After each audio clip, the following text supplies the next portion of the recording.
¿Qué pasa, YouTube? And yeah, guys, if my voice sounds different, it's because I have a cold.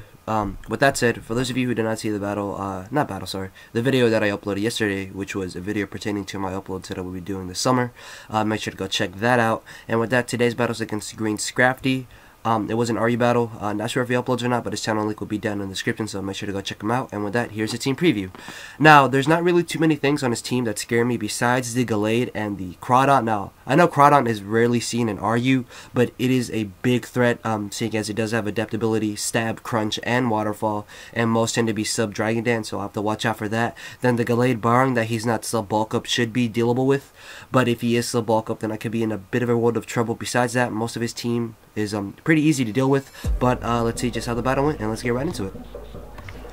So my opponent will be leading off with his Sandslash, as I will be leading off with my Crustle. Now, because he led off with the Sandslash, I know he wants to get up his Stealth Rocks right away, considering that I don't have a Rapid Spinner.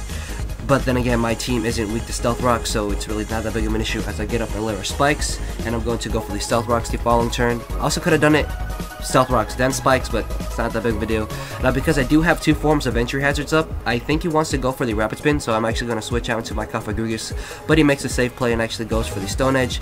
Now, that actually did a whole lot more damage than I thought it would, considering that it's not stab, so I'm thinking that maybe that Sandslash is max attack, max HP, which I might have to watch out for later on in this battle, as he actually opts to switch out into Crawdont, which could have been very risky, but because he brought it in, I was thinking he would have the Lumberry, but that's not the case. Now, I say it's risky because I do also carry the Will-O-Wisp, which I could have gone for the Will-O-Wisp, but then again, he does have the Typhlosion, and Toxic hits his entire team, so going for the Toxic was the safe play I could have done in that situation.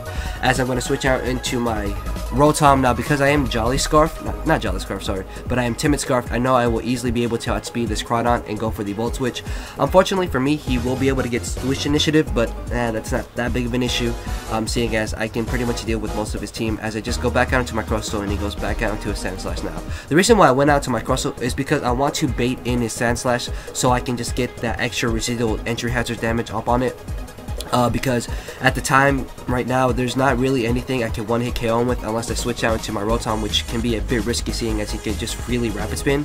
So going out to my Cofagrigus, even though it is the obvious play, is the best thing I can do to deal with the Sandslash, as I'm going to go for the Willows this turn, which would have been a bit risky, seeing as he could have brought in his Typhlosion, but then again, why would you bring it in, seeing as you still have a Rapid Spinner?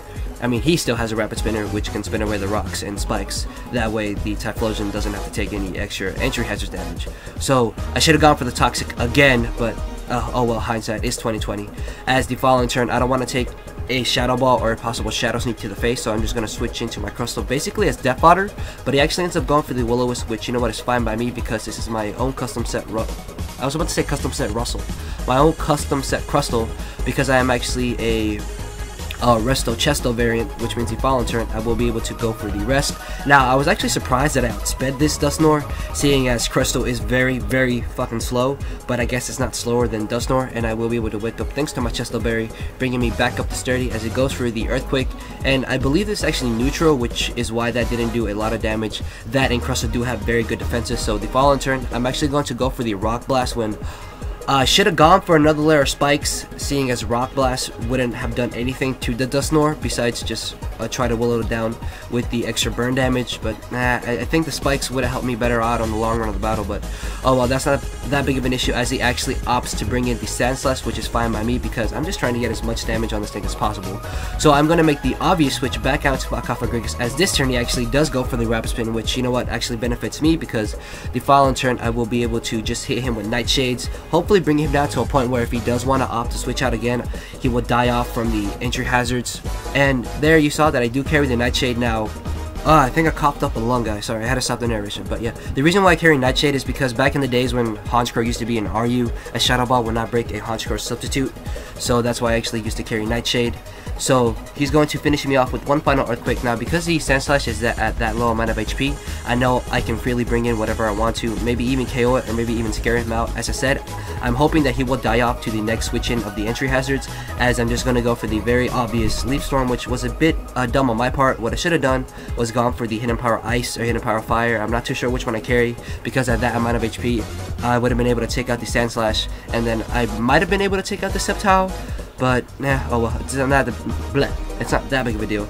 So I'm just going to switch out into my Sigilyph now. I'm sure some of you have noticed it's actually not the normal Sigilyph that I carry, which is Cosmic Power, Psycho Shift with Flame Orb. This is actually more of an offensive variant with Life Orb, Air Slash, and Calm Mind, as he actually reveals to have the Synthesis. Now, Toxic and Synthesis really isn't that shocking, seeing as he possibly could have been the possible sub-Lead Seed set, which I have seen some people run, but most of them do carry offensive moves, so yeah, not too sure why he carried Toxic and Synthesis, but oh well. As I'm just going to switch into my Crustle basically as death fodder, but because I am heavily especially defensive orientated, I'm actually able to take one Fire Blast, and then the following turn he will be able to finish me off with the second Fire Blast, which really isn't that big of a deal, seeing as Crustle did do its job. It got up spikes and it got up rocks, and it managed to whittle down most of his team.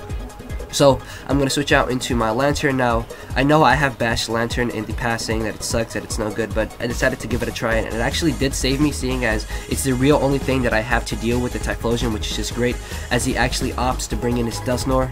Now, even if he did carry the Shadow Sneak, that really doesn't bother me whatsoever, seeing as he is burned, so that would be doing maybe not even 5% to my Lantern. So as I said, it doesn't bother me whatsoever. Bother me whatsoever. Sorry, it's the code, guys. As I'm just gonna switch back out into my Sigilyph.